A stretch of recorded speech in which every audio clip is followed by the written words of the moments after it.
আনন্দের সঙ্গে অত্যন্ত খুশির সঙ্গে আমাদের আমাদের নির্বাচিত বিধায়ক আমরা আনএক্সপেক্টেড আমাদের যে রেজাল্ট 1,31,388 ভোটে জয়যুক্ত হয়েছেন শেখ রবিউল ইসলাম, তিনি আপনাদের মাঝে উপস্থিত হয়েছেন। একটু সবাই জোরে করতালি।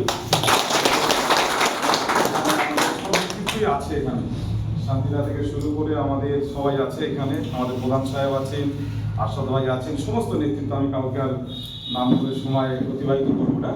আমাদের পশ্চিমবঙ্গের যে বর্তমান রাজনৈতিক প্রেক্ষাপট, সে জায়গায় দাঁড়িয়ে 6টি উপনির্বাচন হয়েছে।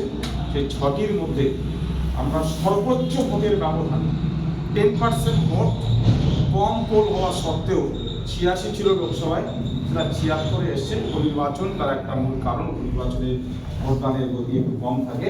সেখানে আমরা লোকসভা নির্বাচনের থেকেও ফলটাকে আপগ্রেড করতে পেরেছি, এক্সটেনশন করতে পেরেছি। এই জন্য কিন্তু 2 নম্বর অঞ্চলেও আমরা কত 6,293 ভোট গত